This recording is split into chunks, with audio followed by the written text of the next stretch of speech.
लोकसभा और विधानसभा चुनाव के बाद ईवीएम में छेड़छाड़ की जांच के लिए सर्वोच्च न्यायालय के निर्देश पर आवेदन करने वाले असंतुष्ट उम्मीदवारों को चुनाव आयोग ने कई विकल्प दिए हैं। उम्मीदवार विधानसभा क्षेत्र के किसी भी मतदान केंद्र से ईवीएम को चुन सकते हैं। विकल्प में मॉक पोल और मॉक वीवीपैट पर्ची की गणना भी शामिल है। बता दें कि चुनाव परिणामों की घोषणा के बाद इलेक्ट्रॉनिक वोटिंग मशीनों की बर्न्ट मेमोरी माइक्रो कंट्रोलर की जांच सत्यापन के लिए लोकसभा के 8 और विधानसभा के 3 उम्मीदवारों ने आवेदन किया था। चुनाव आयोग द्वारा मंगलवार को जारी मानक संचालन प्रक्रिया के अनुसार दूसरे और तीसरे नंबर पर रहने वाले उम्मीदवारों को कई रैंडम टेस्ट चुनने का विकल्प दिया गया है। चुनाव आयोग ने कहा कि नियंत्रित वातावरण से आगे जाकर बर्न्ट मेमोरी की जांच और सत्यापन प्रक्रिया फर्मवेयर में किसी भी पूर्वाग्रह या छिपी हुई कार्य क्षमता की संभावना या आशंका को समाप्त करती है। इलेक्ट्रॉनिक वोटिंग मशीनों में हेराफेरी के संदेह को सुप्रीम कोर्ट निराधार बता चुका है। सर्वोच्च अदालत ने 26 अप्रैल को पुरानी पेपर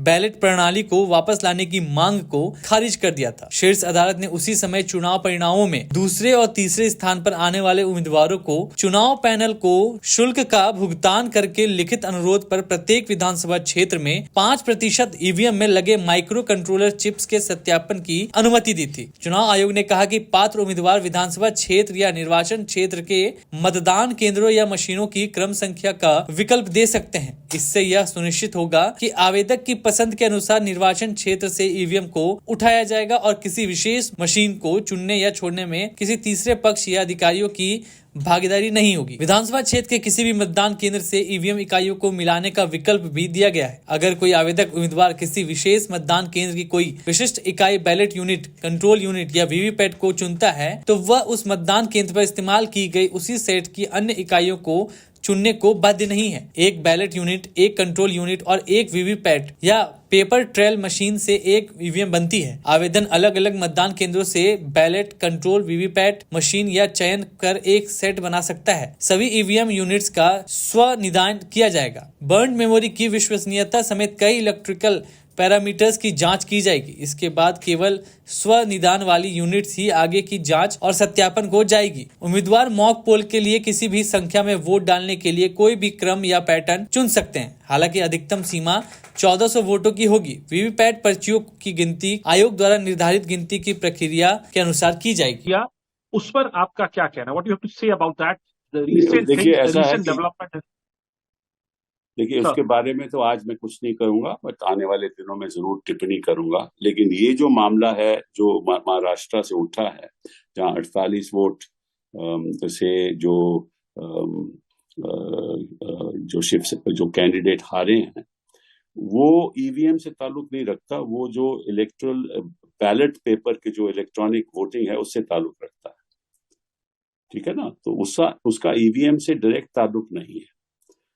और वो जो बैलेट सिस्टम अभी उन्होंने कहा है, इलेक्ट्रॉनिक बैलेट सिस्टम, जिसके द्वारा जो वृद्ध लोग हैं वो 85 साल के ऊपर वो वोट भी कर सकते हैं, तो उससे लगभग हर असेंबली कंस्टिट्यूएंसी में लगभग अगर 1000 वोट या 1500 वोट हो तो समझ लिए 10 असेंबली कंस्टिट्यूएंसी में कोई 10,000 वोट हो सकता है। तो उसमें मैनिपुलेशन हो सकती है इलेक्ट्रॉनिक बैलेट वोटिंग सिस्टम में, क्योंकि वो तो इलेक्ट्रॉनिकली कंट्रोल रहता है। तो वो मामला ईवीएम से अलग है। तो ईवीएम की चर्चा तो मैं आकर करूंगा, मैं बाहर इस समय हूँ हिंदुस्तान के, आकर करूंगा कि वो तो मतलब कि अलग चर्चा है।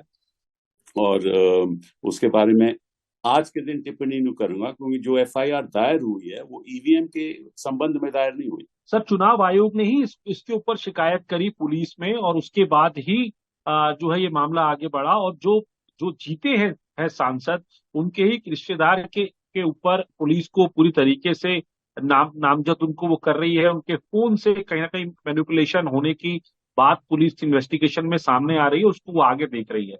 ये एक टेक्निकल इशू जरूर हो सकता है, लेकिन पूरे ओवरऑल प्रोसेस के ऊपर एक क्वेश्चन उठ रहा है, जिसमें पॉलिटिक्स अब बड़ी सामने आ गई, जहां पर जो विपक्ष के नेता हैं उन्होंने भी कहा, राहुल गांधी ने तो ये तक कहा कि एक ब्लैक बॉक्स बन गया है ईवीएम मशीन। इसके साथ साथ इंटरनेशनल प्लेटफॉर्म पे एक सोशल मीडिया प्लेटफॉर्म एक्स के जो सीईओ है जो हैं वो एलन मस्क उस पे कह रहे हैं, और उसके साथ साथ हमारे जो फॉर्मर यूनियन मिनिस्टर जो है उन्होंने भी रिप्लाई किया उसके ऊपर, राजीव चंद्रशेखर, उनको उसको आप कैसे देखते हैं इस पूरी पॉलिटिकल डेवलपमेंट को आफ्टर दैट? अब जब ऐसा है कि जब सुप्रीम कोर्ट ऑफ इंडिया ने कह दिया कि we must trust our machines and we must trust the Election Commission of India, जब सुप्रीम कोर्ट ही उन पे ट्रस्ट करती है तो उसके बारे में मुझे टिप्पणी करने की जरूरत क्या है? क्योंकि अगर हम सरकार पे ही ट्रस्ट करने लगे, मशीनों पे ही ट्रस्ट करने लगे, तो फिर सब सब मशीन के द्वारा काम होना चाहिए। और कोर्ट्स हैं किसके लिए? अरे कोर्ट्स तो इसीलिए हैं कि अगर सरकार पे ही आपको ट्रस्ट करना है तो आप छोड़ दीजिए, फैसले देने छोड़ दीजिए। तो इसके बारे में मैं कैसा कहूंगा, ये बड़ा भारी मुद्दा है, इसके बारे में मैं बाद में टिप्पणी करूंगा। और जिस तरह से इलेक्शन कमीशन का रवैया रहा है पिछले 2014 के बाद, उसके बारे में भाई सभी विपक्षी दलों को गंभीरता से सोचना चाहिए कि क्या संवैधानिक संस्थाएं इस रवैये को अपनाकर क्या हमारे देश में फेयर एंड फ्री इलेक्शन हो सकता है? तो ये एक बहुत ही अलग मुद्दा है। इसमें ईवीएम की इश्यू भी शामिल है, इसमें इलेक्शन कमीशन के फैसले भी शामिल हैं, उसमें इलेक्शन कमीशन का रवैया भी शामिल है, इससे इलेक्शन कमीशन किस तरह से शेड्यूल करती है वो भी शामिल है। ये तो बहुत भारी मुद्दा है और विपक्ष को जोर से सेशन में उठाना चाहिए। और मैं तो समझता हूं कि जो इलेक्शन कमीशन ऑफ इंडिया है, खास तौर पे जो चीफ इलेक्शन कमिश्नर है, उनके बारे में कम ही कहा जाए तो अच्छा है।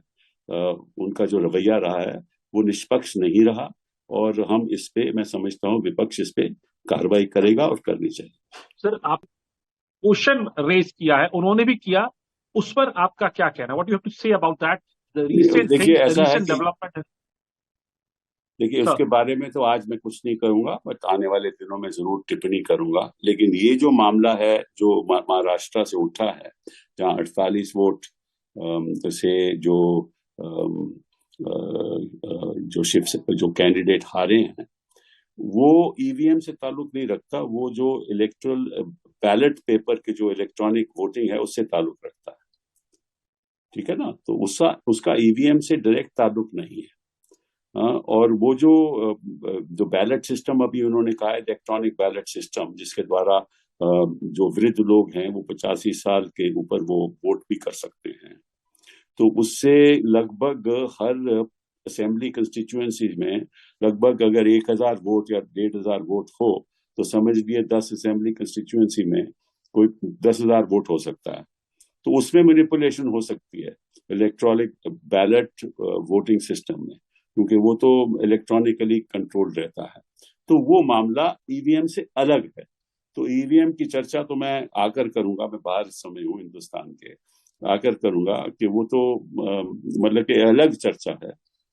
और उसके बारे में आज के दिन टिप्पणी नहीं करूंगा, क्योंकि जो एफआईआर दायर हुई है वो ईवीएम के संबंध में दायर नहीं हुई। सर, चुनाव आयोग ने ही इसके ऊपर शिकायत करी पुलिस में, और उसके बाद ही जो है ये मामला आगे बढ़ा, और जो जो जीते हैं सांसद, उनके ही रिश्तेदार के ऊपर पुलिस को पूरी तरीके से नामजद उनको वो कर रही है। उनके फोन से कहीं ना कहीं मैनिपुलेशन होने की बात पुलिस इन्वेस्टिगेशन में सामने आ रही है, उसको वो आगे देख रही है। ये एक टेक्निकल इशू जरूर हो सकता है, लेकिन पूरे ओवरऑल प्रोसेस के ऊपर एक क्वेश्चन उठ रहा है जिसमें पॉलिटिक्स अब बड़ी सामने आ गई, जहां पर जो विपक्ष के नेता हैं उन्होंने भी कहा, राहुल गांधी ने तो ये तक कहा कि एक ब्लैक बॉक्स बन गया है ईवीएम मशीन। इसके साथ साथ इंटरनेशनल प्लेटफॉर्म पे एक सोशल मीडिया प्लेटफॉर्म एक्स के जो सीईओ है जो है वो एलन मस्क उस पे कह रहे हैं, और उसके साथ साथ हमारे जो फॉर्मर यूनियन मिनिस्टर जो है उन्होंने भी रिप्लाई किया उसके ऊपर, राजीव चंद्रशेखर, उनको उसको आप कैसे देखते हैं इस पूरी पॉलिटिकल डेवलपमेंट को आफ्टर दैट? जब ऐसा है कि जब सुप्रीम कोर्ट ऑफ इंडिया ने कह दिया कि we must trust our machines and we must trust the Election Commission of India, जब सुप्रीम कोर्ट ही उन पे ट्रस्ट करती है तो उसके बारे में मुझे टिप्पणी करने की जरूरत क्या है? क्योंकि अगर हम सरकार पे ही ट्रस्ट करने लगे, मशीनों पे ही ट्रस्ट करने लगे, तो फिर सब मशीन के द्वारा काम होना चाहिए। और कोर्ट्स हैं किसके लिए? अरे कोर्ट्स तो इसीलिए हैं कि अगर सरकार पे ही आपको ट्रस्ट करना है तो आप छोड़ दीजिए, फैसले देने छोड़ दीजिए। तो इसके बारे में मैं कैसा कहूंगा, ये बड़ा भारी मुद्दा है, इसके बारे में मैं बाद में टिप्पणी करूंगा। और जिस तरह से इलेक्शन कमीशन का रवैया रहा है पिछले 2014 के बाद, उसके बारे में भाई सभी विपक्षी दलों को गंभीरता से सोचना चाहिए कि क्या संवैधानिक संस्थाएं इस रवैये को अपनाकर क्या हमारे देश में फेयर एंड फ्री इलेक्शन हो सकता है। तो ये एक बहुत ही अलग मुद्दा है। इसमें ईवीएम की इश्यू भी शामिल है, इसमें इलेक्शन कमीशन के फैसले भी शामिल हैं, उसमें इलेक्शन कमीशन का रवैया भी शामिल है, इससे इलेक्शन कमीशन किस तरह से शेड्यूल करती है वो भी शामिल है। ये तो बहुत भारी मुद्दा है और विपक्ष को जोर से सेशन में उठाना चाहिए।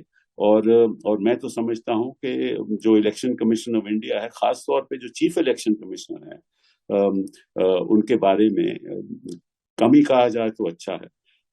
उनका जो रवैया रहा है वो निष्पक्ष नहीं रहा और हम इस पे, मैं समझता हूँ विपक्ष इस पे कार्रवाई करेगा और करनी चाहिए।